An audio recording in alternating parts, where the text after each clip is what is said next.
Good afternoon, everybody. Welcome to the PGA DFS First Look Show for the Tour Championship. As the PGA Tour winds down their season, in reality, Geoff, I mean, it's not really a season, right? I mean, we're playing golf after all. There's only 30 guys for us to talk about. So we'll have a chat about some other things. I've got some U.S. Open notes this week. But before we get into all that, Geoff, how was your week last week? Were you able to find any Jon Rahm? Because I'll be honest with you, when we go over our DFS review segment, I don't know what I could have done differently. Except for maybe not playing Cameron Champ, of course. Yeah, I mean, I didn't play quite my regular volume last week because, the reduced fields, I often do that. But my Jon Rahm lineup was just littered with terrible players. So even though I think it snuck into a min cash after he won the playoff, but like it was so ugly, it didn't even matter. So even my Jon Rahm exposure got like didn't really get me anything. It didn't really matter. I did have some players really bring me back on Sunday though. Like it was looking like a complete wipeout for me, even like early on Sunday. And then Finau went fire. Cam Smith got himself into a top 20 position and one top Aussie for me. Shout out to Adam Scott, 4 over par in his last 4 holes. To let Smith win that outright. That was like a basically just changed my betting week. And the Finau top 5 was amazing too. And there might have been a couple other dudes in there, like Berger having a pretty good Sunday helped. So it just went from like going from a 0 to being like basically a break even week for me, which was really nice. No complaints there. But yeah, I just not enough Jon Rahm or DJ really. Again, was more on like Rory, Xander, Berger, that range. And I mean, none of those guys, I mean, Rory looked like he was going to pay off there for a bit, but none of those guys ended up as like the top 3. So.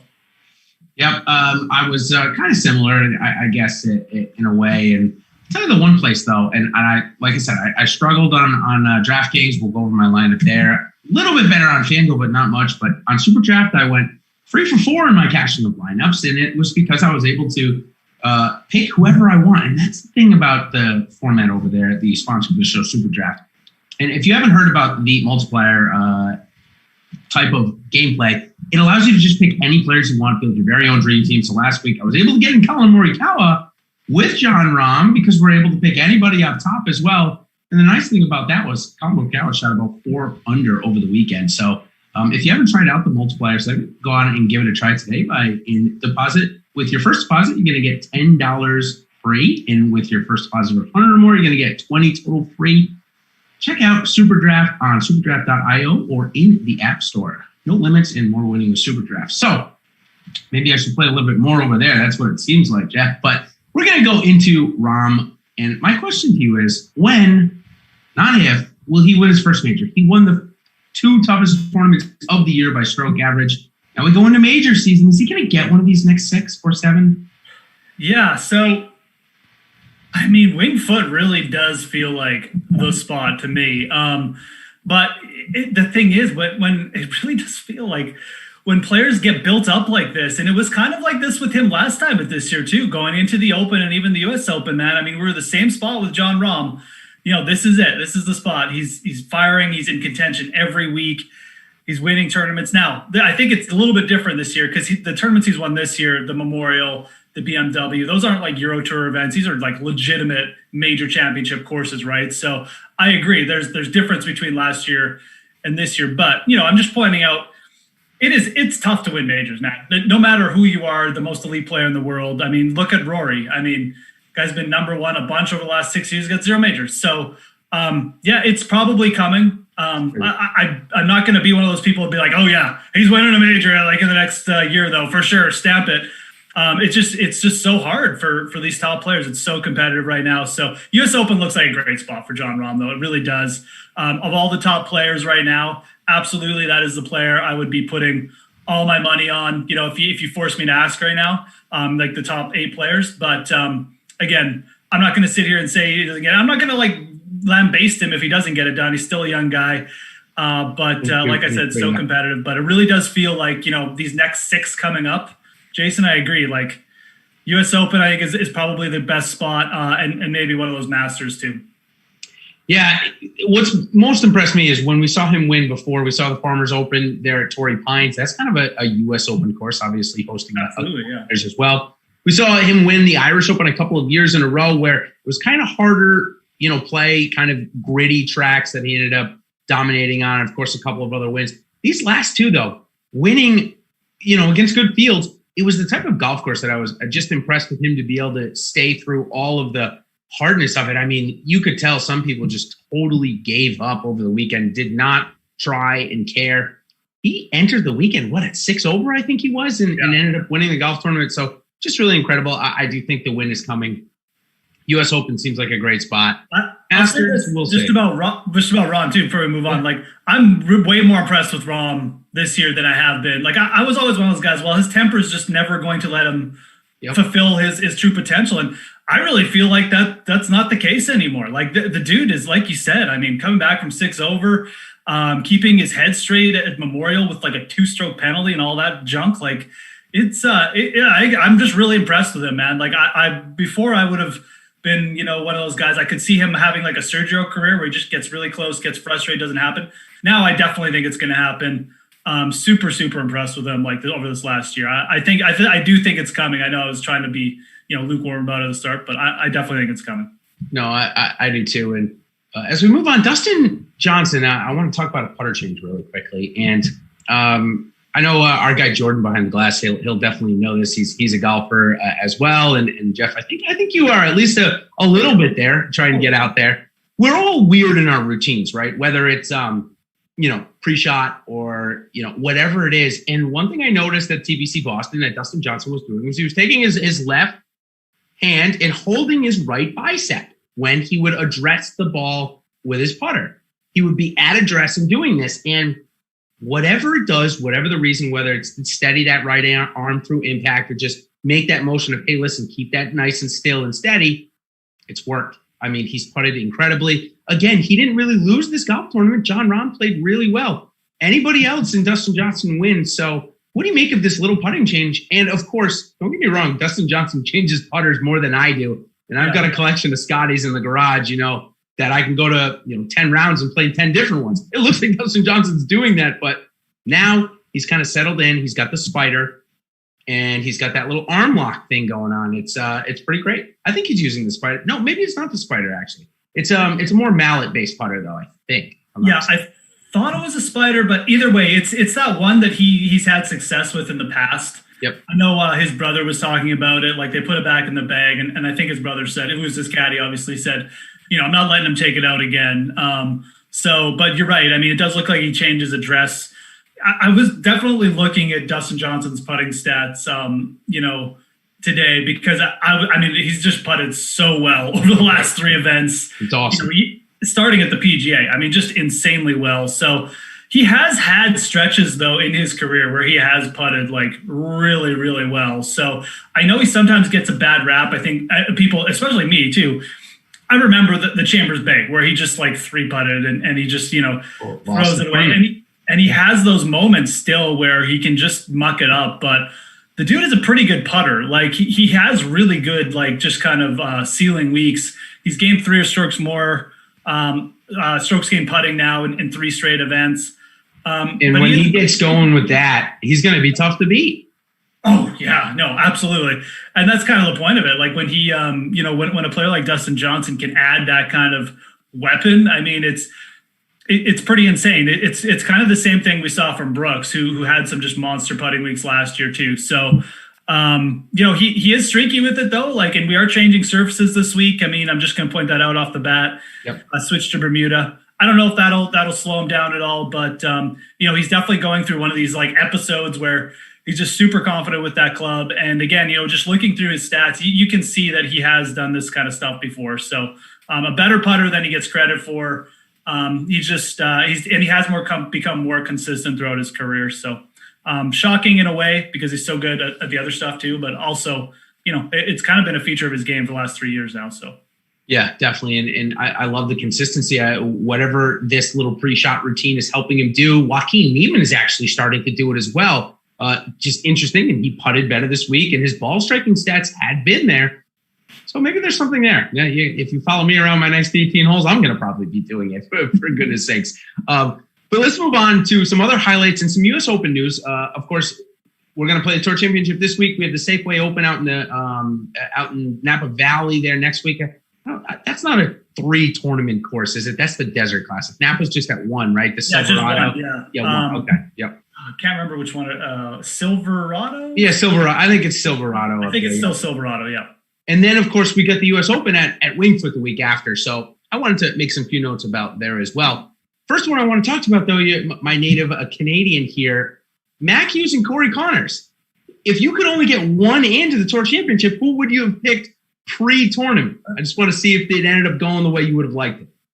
I probably would have gone for Mac Hughes. I just feel like he's kind of really made a push over since the restart. And I mean, the guy he's not like what you call the most legitimate ball striker, but he's just a really good grinder. I call him Canadian Spieth, man. I mean, yeah, he is though. And he displayed it on that last hole. I mean, he made quite frankly a pretty bad, like kind of like little wipe approach or whatever you want to call it, I guess. And he just got up and down from a really hard bunker spot, made like a 5-footer. I mean, that's kind of his game. So just, gritty, I guess, if you want to throw out that word. But I really felt like he deserved it. And like we were talking, Jason, before, I didn't know what happened to Corey Connors. But maybe like you should tell me, because I didn't even see it. So yeah, so Corey Connors, the way it was introduced to us was Billy Horschel was on giving an interview about how he was probably going to be the last man out, and Connors stepped up and as a putt for, I believe it was par. Yeah, it was par on 18 from 5 feet, and it's Corey Connors. So all right, the camera starts on him. He 3-jacks it. And as Horschel was giving the interview, is pushed into the Tour Championship because of the drop from Corey Connors. Mackenzie Hughes also gets in front of Billy Horschel there because of that putt on 18. So you have Connors 3-jacks it from 5 feet to miss, and Billy Horschel said he'd be sending Corey Connors a big bottle of wine coming up for letting him do that. Crazy one there. All right, let's move on to just a couple of quick U.S. Open notes that happened from last week. The Korn Ferry Tour wrapped up their 3-week stretch of tournaments that considered their Korn Ferry Tour Finals series, or what it would be in normal years. So the top 5 on that one actually got into the U.S. Open, and one of those guys happened to be Brandon Wu, who grew up right next to the golf course. So I just thought that was an interesting note. A couple of other guys solidified it. Will Zalatoris, Davis Riley, both playing really well on the Korn Ferry Tour. And the other one I wanted to talk to you about was this 19, 20-year-old stud from, I think it's Denmark, is Rasmus Højgaard. This guy is absolutely insane right now. He just picked up another win. He also gets into the U.S. Open via a qualifying. You had to be in the top 10 on the U.K. swing. So before his win, he had 4 top 10s on that U.K. swing. So this guy is playing lights out. If he is pretty cheap at the U.S. Open, are you going to just go ahead and blindly roster this guy, even though we've never really seen him or heard of him? Oh, man. I mean, it's tempting, isn't it? And I know there's going to be people out there who do it. Yep. He was the top price guy in the European field last week, 11-1. Yeah. I'm not sure if we'll get that kind of pricing on him just because he's so far up there now, and especially in world golf rankings, that could drive his price up a bit. Yep. I generally try and stay away from those players at the U.S. Open. It's nothing about the talent. I know who this guy is. I know how well he's been playing. It's just such a different beast coming over to a major. It all breaks down where his price is. I mean, if he's priced with guys like, in the low 6K range, absolutely, I'll probably end up doing it. But if he gets in like the 7K range and you got to pick against him with a little bit more veteran players or just players who have been playing well on the PGA and maybe just priced down because it's a major, then I'm probably leaning against it. I just, shout out to the talent. It's just a big difference coming in from just playing Euro Tour courses to just being thrown into something like Winged Foot. So yeah, right. Just thrown in right into Winged Foot here. You can probably handle it, but I really feel like more times than not, these type of situations just end up like everyone gets excited about it, and then by the time Friday afternoon comes and they're like 6 over for the day, it's like, okay, that wasn't such a great idea. So I'll probably try and avoid it, but it all comes down to pricing. Yeah, absolutely. Okay, let's go into our DFS review, where the first little bit of this, I just give you kind of who the top points were and what the chalk did last week. Let me tell you, the chalk performed very well. It was probably why my results were not as good as they could have been. First on the points, Jon Rahm, DJ, Matsuyama, Neiman, and Todd. Maybe Brendan Todd, the only surprise there. He came in with 74 points, but led the field with 18 birdies on the week, just putting insanely. It's very reminiscent of what Speed did for so many years. It really is. Tony Finau, Matt Fitzpatrick again there, Geoff, showing up yet again. Jason Kokrak, Lanto Griffin, Brian Harmon, and Byung-Hun An were the top points. And then we go into ownership. Daniel Berger was 16th, Victor Hovland 38th, Colin Morikawa 21st, Xander Schauffele 19th, Tony Finau 6th, Jon Rahm 1st, Hideki was 3rd. A couple of other higher owned guys were in the top 10 as well. So, Geoff, when the chalk hits like this pretty good, pretty much avoided all the bombs, it's going to be probably the cash line in first place, especially in an event like this, is going to be very close together. I think it was 50 points or something like that. Tough to beat when it's like that, right? Yeah, for sure. And you saw a lot of those chalky guys kind of make moves, obviously, on the weekend. I mean, Finau, Kokrak. I think those are kind of the key guys too, because you needed to use players like that to fit in Rahm and Dustin, right? So you could probably throw Joel Damon in there as well, Kisner. So I mean, like Berger and like Morikawa didn't really have great weeks, but again, it's not like Rahm and Dustin were so low owned that you could just get unique or just fit them in on their own and be unique, but. Those that kind of middle tier of chalky guys definitely went off, which was a big thing. I mean, I'm trying to see if there's any busts. I mean, not really any huge ones other than the kind of just the players who you had to the balanced approach really didn't work that well this week, I guess is kind of what I'm trying to say. Yeah. Berger, Xander, which I think a lot of people did. I know I did. I think I even have a lineup that will show that kind of did something like that. It really didn't work out. You had to go a little bit more boom or bust. And again, all these kind of chalky value plays did end up paying off, right? So that was the move this week. Definitely worked out. There was a couple other like lower owned plays that probably factored in that we'll talk about. But the chalk definitely had a pretty solid week for sure. Yeah, and a great segue into talking about the winning GPP lineup that won the most money last week. And like you said, it hit on that kind of chalky mid-range area as we pull it up on the screen. Tony Finau and Hideki Matsuyama, no surprise to see as a big part of this lineup. Jon Rahm here. So obviously the playoff won this guy about $500,000. I didn't do the math to see what he would have come if he had lost the 10 points because he obviously didn't have DJ in this lineup. So he loved the result of that putt from Jon Rahm and just two special putts. The DJ putt that was almost in the exact same spot, backed up by the Rahm putt in overtime. I just love golf. And I tweeted that out last night. I mean, it was super compelling. But this lineup, 65% total ownership. It used all of the salary. It only was a single entry. I mean, it was really great. Obviously, super unique with going Kokrak, Todd, and Griffin. The total ownership there of 14%. And then he mixed in the chalk that worked. So kept the ownership under 70%, even in a 70-man field. I mean, that's really the target there, Geoff. Are you surprised that a lineup like this won in such a short field? Or, was it just the right thing of the chalk hitting and playing it with the low-owned guys that had a heck of a Sunday? Well, at least Jason Kokrak did.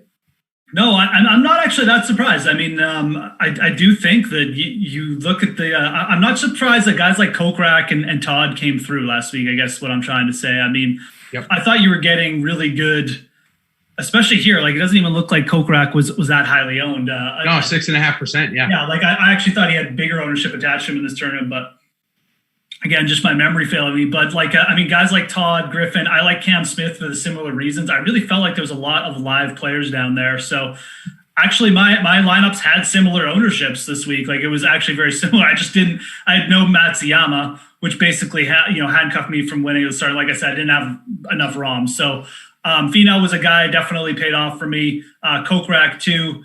Definitely didn't get to Todd and Griffin. So, I mean, again, it was the similar build to what I thought was probably going to work, because there was these make your lineups way more unique, which again, in these big field tournaments, I really like doing. So Similar to what I was doing, just like on the wrong player pool as far as mainly just like the value pool at the bottom. So, shout out. I like this one. I think it made a lot of sense. I am surprised that someone won without DJ though. I really felt like, I guess Rahm and DJ though, I shouldn't say that. Rahm and DJ were so hard to fit in. I know I had a couple, or I had at least one Rahm Rory lineup, and it was kind of hard to make. So maybe I shouldn't say I'm shocked. No, it's a good point though. It was hard to make, and it really is a perfect lead into talking about our lineups. And we'll start off with mine here because I found it very hard to fit in DJ or Rahm, and so I faded both of them, and that ended up not being my problem. I found my way to Matsuyama. My problem was that I had both Cam Champ and Matt Kuchar in there. They both scored under 40 points. I flipped one of those guys to any of the ones that made in the top 15, and I cashed. I think I was out of the cash by 26 points or 27 points here. And even, Scotty Scheffler couldn't make a putt at all until Sunday. Cantlay could do nothing on the weekends. Even Tiger was a bit of a disappointment, I'm not going to lie, but it was really Champ and Kuchar. I mean, they really, really let me down. Yep. But ownership, was right around that 70%. If I do my math right, 24, 30, right around 74, 75%. So, it is what it is when you play, especially when you play those guys. I will say Cam Champ and Matt Kuchar came up a little higher owned than I expected. This is the single entry, so 14 and 10% for guys that really weren't playing that well. Was that hard for you to believe? A little bit, because they were in there with Kokrak and Bubba, right? And I don't think Bubba got any ownership. I know that I had a big decision. I suffered death by Cam Champ a little bit too. Did you? Yeah. I had some Kokrak and Bubba exposure as well, but I think I ended up going a little bit heavier on Champ, which, again, if I had gotten to just straight up Kokrak and Bubba and cut him out, and again, I was a little bit suspect of his chances on a tougher course. He's just been so hit or miss. I know he's good at the PGA, and that's kind of what led me to keeping him in there, but. I am surprised he got up there. I think at this point, though, people just think about him in the same vein as like Morikawa and Wolf, especially after the PGA. So that result was still fresh in their minds. We'll see if this, going forward kind of changes things a little bit, and we can get him at like a little bit better ownership, maybe in a fall event or something. But I think the conversation or just the sentiment on Cam Champ probably changing a little bit. I know he's gone through dips where people have just kind of forgot about him, and then he pops up again, and people are like, oh yeah, he's really good. So. Kind of, I guess the sentiment got up higher here than it should have. And I'll probably lose some more money on him this week. Who knows? He was a big part of my MME pool as well. And when we shift over to yours, if I had just gone from Cam Champ to Cam Smith and from Tiger to Tony, I would have been fine. I'd have been well in the cash. This lineup here that you have that we're seeing one of your a couple of lineups of the week that did pretty well. I'm pretty sure this was well in the cash, right? If I'm not mistaken, doing quick math. Two guys higher owned up top with the three mixed in at the bottom under owned. I mean, this is the type of lineup that we saw win the $500,000 maker in terms of an ownership spread. So it hit your goals on that front list. Yeah, exactly. This is kind of what I'm talking about. I didn't give you guys a very good screenshot. I didn't even get the total points in there. It's all good. I figured by adding it up in my head. I'll work on that. But anyways, it did cash. This is exactly what I was talking about. I mean, Bubba and Kokrak kind of coming in similar ownership, and then guys like Cam Smith. And then, Ben An was just a player. Again, I was just looking for one more lower-owned player because I knew Schauffele and Berger were going to be up there, right? And Finau ended up getting up there. This is the $25 tournament, this one, by the way, the $500K to first tournament. So, okay, yep. I was really focusing on just getting that lower end, those lower end three guys, like just with low sentiment, low ownership, and kind of popped up for me. I know he had a really bad week, but you look at his larger. If you look back, and I always like to look back, especially players coming off bad miscuts and a streaky guy like N. His larger body of work over the last 5 events has actually been pretty good. So I really did feel like he's a guy who can just bounce back quickly. A no cut event too for a guy like Ben N. I mean, points here are big for him. Money here is big for him. So it was a pretty solid pick there. Again, Cam Smith was a guy who was kind of on all week. He's coming off his best approach week in a while. He's been playing better golf. I like him again this week. I think the course will set up a bit better. And Bubba was close, man. Bubba was really frustrating to watch all week. I'm not sure if he led the field in approaches, but, man, his approaches were fire most of the week. And they sure were. His putting was atrocious, like really atrocious. So.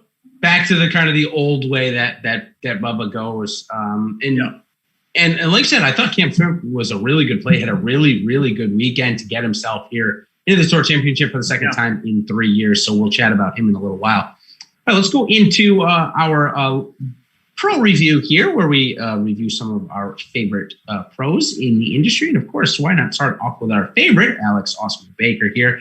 And this week, he fell into the Tiger Woods trap, as I did as the top-owned golfer, so he probably wasn't thrilled about that. No surprise to see Justin Thomas, Pat Cantlay, Tony Finau, Adam Scott as some of his higher-owned plays. He cannot kick the Jason Day habit. Hopefully it doesn't turn into a Jordan Spieth habit for him there. Matt Kuchar, so he fell into that trap, as I did. And then he had the top end of the board pretty well. McIlroy, Matsuyama over 20%, Schauffele near 20%.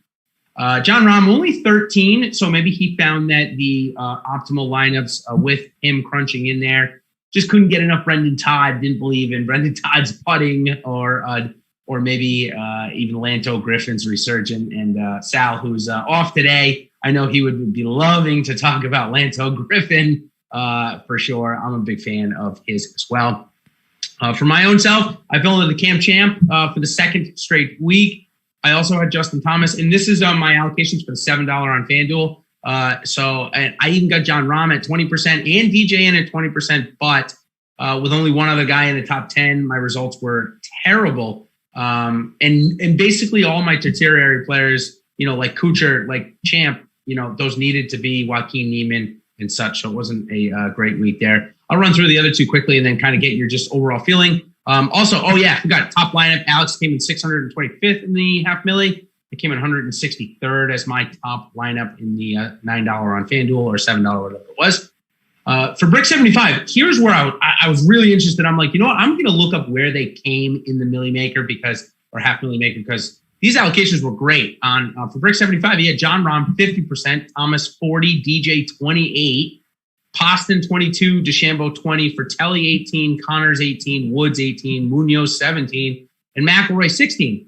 Came in 143rd. I would have thought better with 50% of the lineups having Rahm and 28 having DJ, but that's what happens there. And then Petty Theft had about half the ownership up top, 27 on Finau, 25 Schauffele, 24 Cantlay, Thomas, and the like, and had John Rahm at 17%. And came in 162nd. So although a lot of Rahm for both of those guys, nobody cracked that top 100. A lot of the chalk hitting, right? That's what it probably attributed to. That and I mean they just no Brendan Todd. I can't remember the other, like Neiman, right? Like I don't see any Neiman, right? So if it had him, it was really just like a small amount. It wasn't super overweight, and those were kind of the keys this week. Like we said, the chalk kind of went off. So, I mean, most people had exposure, but if you didn't mix in those plays, your upside was capped, as pretty much evidenced by both these guys. I mean, they had pretty good allocations, especially like Rahm 50%. Yeah, that sucks. I mean, when you go like over double the field on Rahm and you can't crack it in the no field event, that kind of hurts. But again, that's the other factor of these WGC events. I mean, it's not just about picking the winner. That's like obviously the first thing you have to do. But then, like those low-owned guys, like when Tom Lewis came in like second at the WGC Memphis, or this week it was kind of like Todd or Neiman. I mean, you've got to be able to get enough exposure and get them a little bit exposure in the right lineups. So didn't quite happen. But I mean, these are solid allocations. Absolutely, I like going overweight on Rahm, Finau. So nothing too shocking there. Yeah, it made sense. I really was shocked. I thought he would be in the top 100. Honest to God, I really thought he would. But with that allocation, I can report at least. Justin Thomas kind of hurts too. I don't know. Yeah. Yeah. Well, Thomas ended up coming, I think, in the top 25 in scoring, but still, obviously, with DJ top on the board and not too much coming in second, it's a big difference. I will say, it looks like I didn't add up the total dollars won, but it looks like Brick 75 did pull a profit with the amount of number of cashes he had. So. At least reporting that. All right, let's wrap it up then for last week. And of course, if you like the information we just provided, even helping you in making your GPP allocations each week, go ahead and give us a like. I know that we've got some people in here now, so bump up those likes for me if you can. It's helping, of course, to keep the light on, and we always want to keep the light on here. So Moving on to this week, it is the Tour Championship, the last 30 golfers standing from the FedEx Cup. And what we're going to do in this section here in a little bit, I'm going to have in the last section the graphic of salary to where they're starting. So that's a good segue. We're going to talk about first the handicap event. It's been a big topic inside the golf Twitter circle this morning. And Geoff, I've been pretty adamant about this for 2 years now. I like the way that this is. It gives me one winner, and I don't have to deal with seeing Justin Rose take a picture next to Tiger Woods after the Tour Championship. I don't want that anymore. I just want to look at one guy taking the picture. This is the way to do it. Your opinion on this, is it okay? Would you rather see something different, or would you rather just not see it at all? I mean, I don't know. It's weird. It's a part of me is like, I agree. Like, let's have one winner. Let's let someone really win both events. But I don't know. I mean, I really feel the part of this I don't like is it really cuts out at least 50% of the field from having a legitimate shot at winning. It's the playoffs. Everybody, it's such a big deal to get here. Let's get everyone involved in some way or the other. The guys starting out at even basically start the week with no chance at winning. So it's really kind of almost an 8-10 person event. I know there's bonus money in play for those guys, but that doesn't really bring viewers. I would rather see some kind of contest where we can get players involved, which is kind of why I like the other format where, you could start from 30th if you won, things are happening. It's always changing, but I agree. Having the two winners it's a little bit weird. It's a little bit confusing on its own. So I do appreciate the one winner aspect. I'm not a huge fan, I admit, of the staggered start. I just feel like it takes drama out for half the field. And, you got guys just playing for paychecks while you got 5 people going for the win, which I guess can still be really good. But I think over the long term, I'm not sure how much excitement this format's going to create. Maybe I'll be wrong. I would still prefer it's the playoffs. Let's get some kind of match play involved for the Tour Championship. That's my hot take. It's been it for the last couple of years since they went to change. Even if it's stroke play, then you reseed or something. It's the playoffs, right? It's just like the Stanley Cup or the NBA. I mean, let's have an elimination. I mean, that's what match play is there. It's such a good format for golf, and seeing two guys going heads up for $15 million. I think that would be awesome. I really do. So I don't know if the PGA will ever do that. Probably not, but this one's fine. I've always been kind of lukewarm about this event. I don't know. Maybe it'll turn out way better this year, and it'll change my mind. All right. So a couple of notes on that. First, I love match play. I love playing match play. I love watching match play. It's a whole different game. One of the notes that the players had from their meeting when they changed this allocate or changed the actual way they do it was the fact that 92% or 95% of their tournaments that they play is done by stroke play. Okay, so if you come into the playoffs, there's two events, right? The Barracuda, which not even not all real players play in. They're playing in the WGC, and then of course the actual WGC match play event. That's one too. The players are just starting 10 back, I guess. And again, I'm not a statistics major, but I guess the statistics show that they have a better chance of winning starting 10 strokes back than they did if they were doing it the other way. Yeah. Just because in the other way, it's based on what other people do rather than what they just do if they go out and win it. As far as starting, the people starting furthest back. So Rory started 5 back last year and he ended up winning. That's true. Just, which is interesting, just to note. The guy that made the biggest move, just so in terms of how we know, and this is coming up in the last section, how far people can move up for. Paul Casey started at -2 and came in tied for 5th, coming in at -9. So he ended up 9 strokes back, still of Rory McIlroy. But Rory McIlroy won both sides. If it was started at 0, McIlroy won, and he won with the handicap as well. So it ended up working itself out last year. It'll be interesting to see this year if it doesn't work itself out, what the people will say. Of course, if you're in the betting markets, it's offered on both sides. But what I'm going to have pull up on the screen here is the odds with the handicap that we see from Odds Shopper in our background. If you haven't checked out Odds Shopper, it is awesome. It is a great tool to compare the odds throughout the industry. I think we have at minimum 6 or 7 sports books up at one time. So right up at the top, DJ's coming in at 5.5 to 1, which is no surprise. Obviously, with only 30 players in the field, we're not going to have our top 20 value segment. So apologize on that. There's not much value because most of the people obviously are at even just minus number because there's only 30 players in the field. So any first clicks for you, Geoff, before we get into kind of the strategy about who we think can move up the board? Yeah. So my first click was Daniel Berger at plus 2,800. He's going to start at 4 under. Again, and Jason made a good point of this. I mean, the top 2 finishers last year were McIlroy and Xander Schauffele. They started at 5 under and 4 under. So there's no guarantee here. And again, we are getting a pretty big change in venue, again, change in putting surface and stuff like that. I think it does favor a guy like Daniel Berger. So again, I'm talking about like the just who's going to win the tournament, with the starting strokes market. He was plus 2,800. I like that. I like the setup for Berger. I think he's an extremely motivated guy. I think he's going to come in here.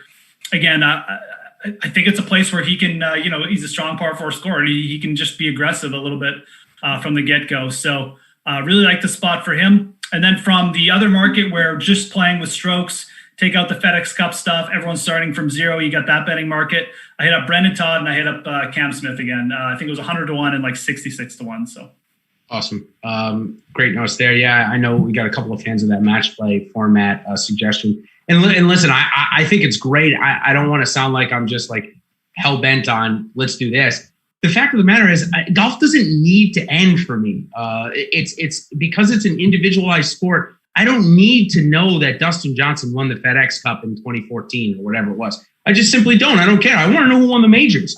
That's what I truly care about. That's the way golf has kind of always been brought in. This is for recognition of FedEx and the sponsor, and I totally agree. So in the match play format, I think it would be great. You just move it up to 32 players, as Alex in our chat suggested, and it's an easy bracket. It's a perfect bracket, and it seems so simple to do. But I'm going to guess that either FedEx or the players voted no for that. One of the two. Yeah. Because I'm sure it was brought up, right? I think the best thing might be to do like a mix where you like do a stroke play for 2 days. You still have to give an advantage to those top 8 players. I don't think you should just be like, oh, okay, it's a free for all now, because I think that would be a little ridiculous too. But maybe someday they'll do some kind. I know the Euro Tour is good at making those like mixed events now, so maybe they'll eventually mix that in. I just think that it's the playoffs. You want to make it unique from a major, bring in match play, because that it's going to be like one of the only big events with match play, right? So that's my idea. I definitely understand the reasons why I was probably voted against. So, yep. All right, so let's go on and pull up our graphic, Jordan, of where everybody's starting this week and the correlation to DraftKings points. I think we can kind of, and of course within bets there we can give a couple of those as well, but.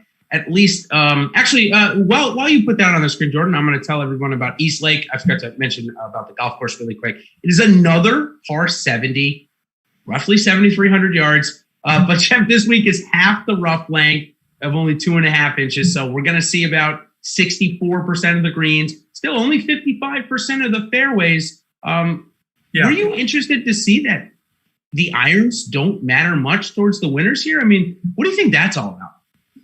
It is interesting. The fairways are a little bit harder to hit here. So guys like Rory, who are just kind of beast moding it off the tee, have done pretty well. But East Lake it's just a tricky venue, it feels like. So as far as why the strokes gain approach here doesn't matter as much, I'm not really sure, to be honest. It just might be an event where, the greens are a little bit harder to hit for everyone. People are missing fairways, and it just comes down to a little bit more, who can excel a little bit more around the greens. I do know that this, it's not going to play like last week, but it's still a tougher course. I mean, the winners here generally between like 8 under and 13 under par, faster Bermuda greens and stuff like that, kind of, just with the time of season that it's played at. So I'm not sure why strokes gain approach would take a little bit of a dip here, but, it's not like a traditional Pete Dye course. It is a Donald Ross design, so a little bit wider greens, I guess you could say, a little bit longer. And I just feel like it's probably just a case of most people just having a little bit of trouble, and it comes down more to who's just beast moding, putting themselves in good place off the tee and really excelling around the greens. So that's my take on it. But it is kind of its own like little unique design, because there aren't There aren't too many other. I know this used to end with like a par 3 too, didn't it? Yeah, and they switched it to a par 5. Par 5, yeah. Like a long kind of increased that. Yep. Both reachable. So when we're comparing again the last couple of weeks, we saw Harding Park a par 70, 7,300 yards. So it's kind of the third par 70, 7,300 yards we saw. And the thing about this one is the both par 5s are definitely reachable. Even the 18th is a little long, maybe by a couple of golfers in the field. They won't get to 18, but for the most part, they will. The other thing that what we were mentioning, the last 5 winners have failed to gain 1 stroke on their approaches per average on the round, which is just, you don't see that at all. And I think that really lends credence to a lot more drivers being hit and just basically taking the approach game for the most part out of it. Or out of it as much as you can, right? You're always going to hit an approach into almost every single green. So there's something to be said there. Got to have every part of your game kind of on track. So speaking of getting every part of your game on track, fantasy football season started. Let me tell you, last night I had my first draft and I felt lost for the first 20 minutes of what was going on. Just like these names that I hadn't heard of. Then I loaded up the fantasy football draft kit and I'm like, all right, I'm glad I did that. This made me a little easier. I got some guys that I had never heard of before because we've been going crazy. We haven't stopped really since the restart 12 weeks ago, Geoff, right? Yeah, no, for sure. So I haven't had 1 second to look at anything but the fantasy football draft kit. Saved me and got a promo code. If you have not checked it out, I know it's draft season and best balls are becoming the new thing with obviously draft going away. DraftKings stepped up to the plate, offering $1 million to first for a $20 buy-in, $3 buy-in for $50K to first. And the draft kit is really specific to this best ball format. So use promo code Roger, and here it is. Football is almost here, and we have a great deal for you. Sign up today for Awesemo Plus NFL Annual Pass for 30% off when using promo code Roger at checkout. This is going to give you access to all of Awesemo's leading up player projections, ownership projections, premium content, and more NFL DFS. But wait, there's more. We here at Awesemo are excited to bring you our inaugural season-long fantasy football and best ball draft kit, which I was just talking about. And you get this free with your NFL annual pass. So using the same tools that have helped Alex Awesemo Baker be the #1 daily fantasy source player in the world, we have compiled a package that will revolutionize the way you prepare for fantasy football drafts. The kit includes everything you need to help prep for rankings, projections, loads of content from the experts, and the draft wingman, which will update your rankings in real time. That means when Leonard Fournette gets cut by the Jacksonville Jaguars this morning, they are going to update how that's going to help all of your Rockwell Armstead. I think I said that correctly, Geoff. You can correct me. I think you did, actually. Yeah, did I get that right? Nice. He's going to go up, obviously. And listen, as an added bonus, new members of the FFPC, your home for pay-to-play season-long fantasy football leagues and contests, get a $35 credit when you sign up for the Awesemo Draft Kit. This limited time offer is through today. It's going to get you 365 days worth of the Awesemo Plus NFL and Draft Kit, a $280 value for just $175. Sign up today by clicking the Awesemo Plus tab on the Awesemo Plus homepage. So, like I said, that Draft Kit really clutch in helping me out last night.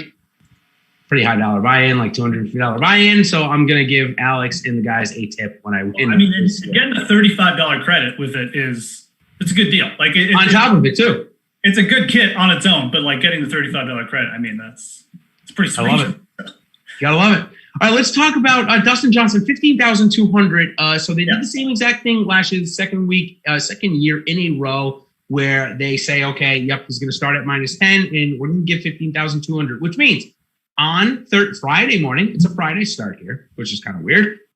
Friday start here this week because of Labor Day. Normally this week is actually, if I'm not mistaken, the TPC Boston event, Northern Trust, because normally TPC Boston ended up. Yeah, that's the one that used to fall on the Labor Day. Oh, actually, didn't even without the COVID, didn't they change the schedule to end in August though? Yes, they did. They moved everything up, and then the COVID moved it a couple weeks back. Previously it used to be always the Dell Championship. The TPC Boston would host the Labor Day one, right? Yep. Right. Now, sadly, we're not. But it's a Friday start, Monday finish here. 15,200 for Dustin Johnson. Talk about that for a second, because they only go down to 5,000. It's not like they're going down to 4,000 to make that differential the same.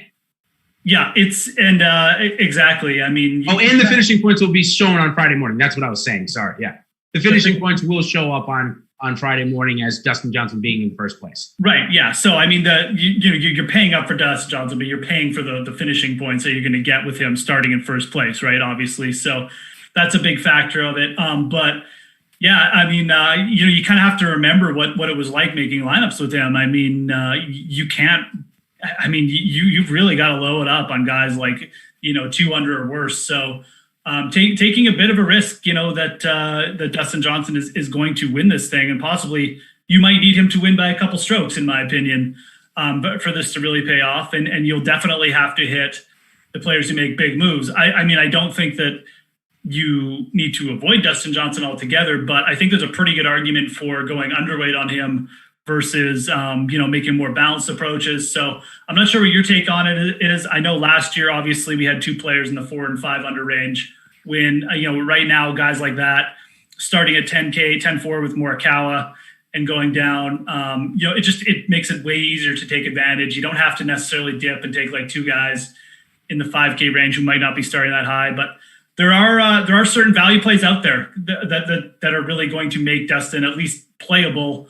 Munoz is one. I think he's starting at 3 under. He's like 5,900. Todd is pretty cheap for where he's starting as well. So, just a different format. I will say this: as far as I'm not necessarily 100% sold on the Tour Championship for it, but I do kind of like it from a DFS standpoint, just because it's so unique. We get to do this once a year, and it's different. So, yeah, we always like different, and there's definitely a different angle to it. There's also maybe a little bit of a different angle to it from the golfer's perspective. We saw Justin Thomas talk about this a lot. He's like, man, I had to sleep on a lead on Wednesday night.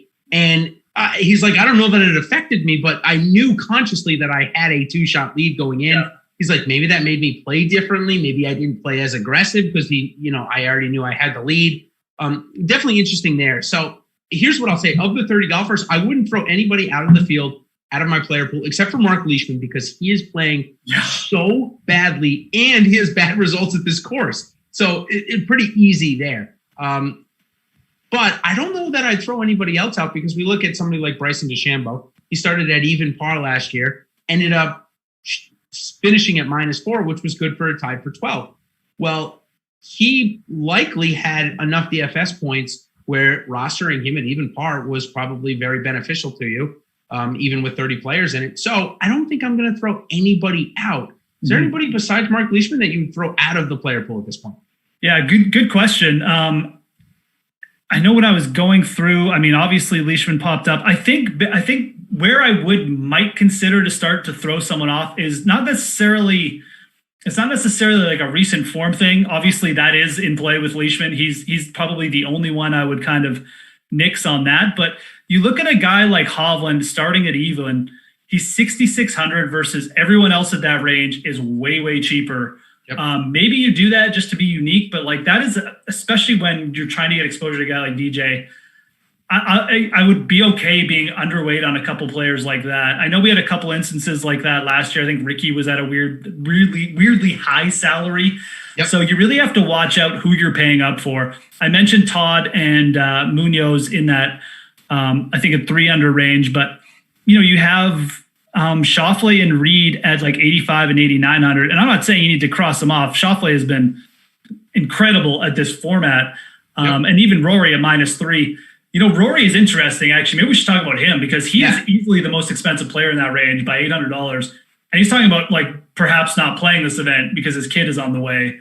That shows you where his mind is at. He did play better last week, though, which also is a factor. And he's got a great course history. So going to be a very like polarizing play. He's expensive. He's not value in that range. Actually, he's the exact opposite. Yeah.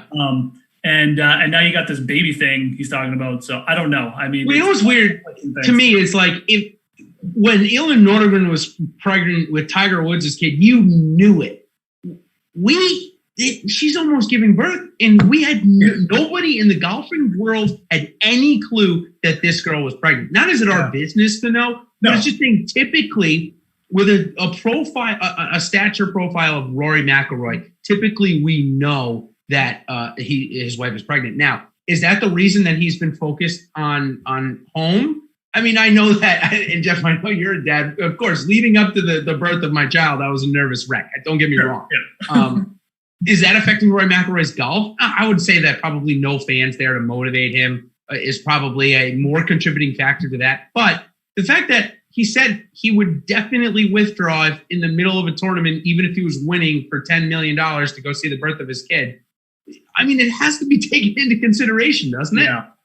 Yeah. And like I said, I mean, people are going to look, he played better, this course history. So, but man, I mean, it really kind of comes into focus. I mean, and maybe it's a COVID thing is why we're not hearing about it. It just wasn't, talked about more, but, regardless, it's out there now, and you really sort of have to start to think about it. So Rory probably would have been a player I would have just faded anyways, because again, 9,700 in that range makes him like ridiculously overpriced.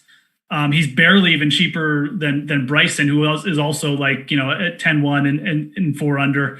Someone kind of you have to pay up for, but I would probably rather pay up for Bryson at this point than Rory. So it's a really interesting situation. I'm really interested to see what the ownership projections are on later in the week. If everyone is just going to get off him, or if people are just going to be like, no, it's Rory, we'll play him. But I think it's probably going to set up as a good fade spot. So I know this is probably a little bit of a different question, but of the guys, so as I mentioned, we had a -4 guy, -5 guy win, and a -4 guy come pretty close. Yep. Give me your best chance at -4 and below to come in the top 3 this week.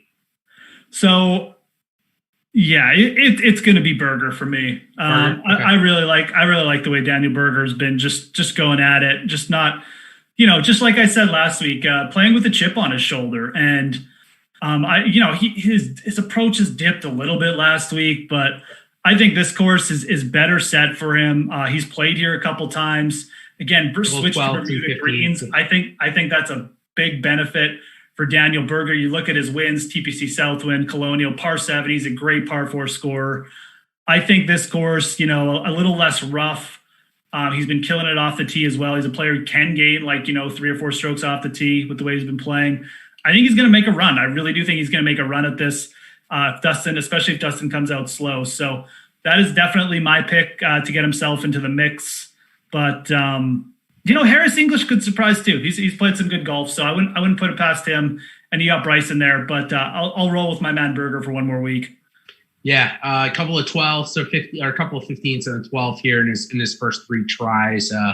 Missed it the last 2 years, but good to see him back. Or maybe I shouldn't say that, because I didn't really like him before this stretch of golf. But now I'm coming around to a little bit more Berger, because his game is looking more fine-tuned than I still don't like his golf swing. I just think it's not as nice as Colin Morikawa's, but I'm just getting nitpicky. It's definitely not as nice to look at. I won't argue with you there. Or Adam Scott, but now I'm really getting nitpicky. All right, so let's talk about Webb Simpson for a second. He's the only guy that didn't play last week, saying, you know what, I'm not going to deal with, over par being the winning score possibly. I'm just going to go sit on my couch, rest my injured rib, and just eat some chicken wings, as the telecast said a couple of times. I heard that line like 6 or 7 times. Oh, Webb Simpson eating chicken wings and popcorn, watching these guys struggle. Anyways, does that make you want to play him more this week? He's coming in at 11,000. Kind of still pricey for a guy that still, even with this spread down to 5,000, he's still got to win or come close to it to really pay off. Yeah. Webb is interesting this week. I mean, he's had a couple top 5 finishes. He plays Donald Ross course as well. We know that from Sedgefield. So I'd be pretty interested. I mean, I think that if I'm going to take the approach where maybe I'll fade the top couple guys and go with like a mixed bag, I'll probably start some lineups with Webb Simpson. I mean, I think I'm still interested in Bryson as well for similar reasons. But Webb is definitely going to be in the mix. I mean, Morikawa is a player. I mean, you worry a little bit about just the hangover and just, if he's just maybe just a little bit burned out at this point. He won his first major. He's kind of sleptwalked through the last couple events. And I know it's a Tour Championship, and the guy has turned it on off of missed cuts. So I'm not putting past him doing it, but it really does kind of lend itself to, Webb Simpson seems like the safer choice. He's a great putter on Bermuda as well. I would definitely lean that way. I really want to see some ownership projections. If Webb is going to get up and just be insanely chalky, though, that could definitely be a factor. But For right now, I think with Justin Thomas and Morikawa surrounding him, I don't think that'll be the case. I think some people might be put off too by the resting, but I can't see that necessarily being a bad thing. It's a big stretch of golf. A lot of these guys have been playing like 8 of 9 weeks and stuff like that. I think it's probably beneficial. It's a tough 4 days too, because you're in the lead, you're always chasing or you're always defending. You got to defend a lead right off the bat if you're DJ. So I like it. I like Webb Simpson this week. I think he's kind of like Berger. He's just been playing with a chip on his shoulder the last couple of years. He's trying to get back to a spot he was, to be one of the most elite players in the world. He's achieved that, but winning another big event like this would be kind of to cap it off. So. Yeah, for sure. And 10 million to go along with it wouldn't be a bad consolation prize. That's for sure. Couple of other guys that I had questions on. But before I get to that, it looks like Samuel from our chat has a question for both of us. As a ball striker, does it matter to weight more the approach than off the tee? And it's a really good question. But I think for this week, my answer would be no, because of looking at the winners here. It really having a heavy emphasis on their off the tee. So I think it's more of a course-specific question for me. I hate to beat around it, Sam, and not answer your question, but for me, it's course-specific. So for this week, I would be looking more at off the tee than approach. I hope I understood this question correctly. Geoff, do you have a similar answer? Or? Yeah, pretty much similar. It's definitely a week-to-week thing when you're looking at ball striking numbers for me. If I'm crunching something or putting up trying to come up with a model, then it's definitely just a course-to-course thing. I'm always looking at those numbers for sure and what people are doing in those categories. But for this week, it definitely could be a week where maybe you wait off the tee a little bit more. I mean, I rarely take down approaches too much, but it is kind of strange some of the numbers that have come from this course over the last little bit. Driving distance is way up, just versus like a tour average. I think it was almost 10 yards more the field average. And maybe that's just, again, where it's an elite field, the elite players tend to drive it further anyways, right? So maybe it's, of course, a factor of that. But, definitely, we should be waiting both each week. But course to course, you try and do your best and look at what the trends have been, and you can definitely tweak it from there. All right, so we've got maybe 60 seconds left, somewhere in that range. So with that, let's give our top play under $6,000 this week. I know that's really weird to say, but that's why I chose it. So I think we got maybe 10 golfers or so. I have a feeling you're going to say Cameron Smith, and I think I'm along the line there with you, but I do have one other guy that I like a lot. I'll go with Cam Smith. I will. I mean, the thing about Cam too is gained strokes. He wasn't great with his approaches last week, but he has gained strokes now in 3 straight events. His around the green game has finally started to come back. Dude is a wizard around the greens, and he looks way sharper there. The putter hasn't heated up yet either, which is good because it will. It will eventually. He can be a really good putter. He can definitely, he's a little bit streaky with it, sure, but definitely a high-end putter when he's on. So I think, again, he's played himself in here. He's got to be coming in with a little bit of confidence. I think he just can be freewheeling there. And there's, like I said, there's a lot of bonus money up here for these guys. He plays himself into a top 10. It's like an extra mil or whatever. So I'm gonna roll with him one more week. I really like the setup. I like the way he's just progressed. I think he might be peaking for this week. So yeah, I don't disagree, and I think for those of you that are just joining us or came in a little late, go ahead and hit that like button for us and smash the like, guys. Let's go. Especially after that take of Cameron Smith, right? I mean, I listen, I'm behind it as well. He's gonna be in some of my lineups, and another guy that's definitely gonna be in some lineups, and I guess I'm looking more at the course fit than anything else, is Lanto Griffin. 5,900 for this guy, -2. Said back-to-back good starts on these par 70, 7,300-yard courses at Harding Park and last week at Olympia Fields. So if it does play a little tougher, I like Lanto Griffin. If not, do I like Hughes as a sleeper? I think I would like Hughes regardless. He's probably that third guy below 6,000 that I'm going to make part of my lineups. I think that he's he probably relies least on his approach play out of all of these guys. He's that Canadian Spieth kind of.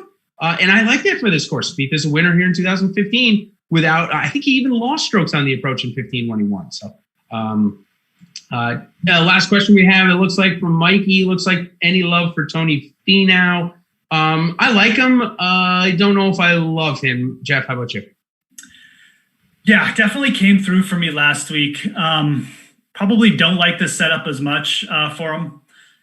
Off the tee, he's actually been a little bit sketchy too lately. He was kind of really dialed in with his approaches late at last week, and I just feel like, with the rough not being as up as much, this isn't going to be as much of a U.S. Open course. If he's going to get chalky, which he probably will because he's coming off a good week, I think he might set up as a slight fade candidate for me, or at least he'll be underweight. And realistically too, and I think in that 2 under range, that's where you really want to go after the cheaper players and just take advantage of more value plays. So probably not. I'm probably going to get off him this week. At least I won't be like as overweight on him as I was last week.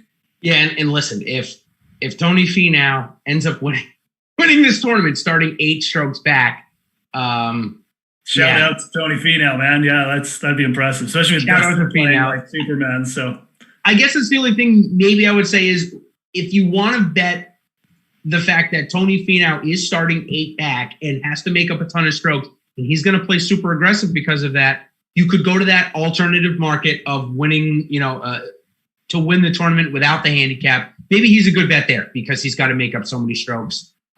Maybe that's the way I play that, but I like your call there. So, all right, well, that's going to do it for us. Of course, if you want more of the full PGA DFS breakdown, check out the show with Ben Raza and Timothy Frank tomorrow at around 2:30. Then I'll be on the airwaves with Ben Raza on Wednesday this week. We were going to move it back, but I'm heading on a little bit of a road trip here at the end of the week. So you're going to have Ben next week. Geoff, you're going to get to talk about the Safeway Open with Ben Raza. I'm on vacay just for the next week. Any parting words for the guests here for this week? Oh, man. I can't believe I have to put up with Ben. I know. You're going to have to deal with Ben. I'm sorry. No, just thanks for joining us. It's been a great season. Obviously, we're taking no breaks, so that's good to hear. But yeah, definitely make sure when you're doing lineups this week, make sure you check in. It is a little confusing, the format. So double check, read up on the articles on Awesemo.com. They'll set you straight. Go use all those tools if you haven't.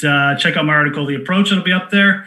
And have a fun week. This is a contest where there's lots of different ways to be unique. So you can pay up for guys that'll be loaned. You can do like stars and scrubs. So and your free article is we're pushing it back. It's going to be the last article out, so it's going to have the most up to date information. That's going to come out on Thursday night, correct, or Thursday? Well, oh yeah, that's right. Yeah, because the tournament starts Friday. Good call. Yep. Yeah. So take a look for that, and thanks everybody for joining, and we will see you on the other side. Cheers.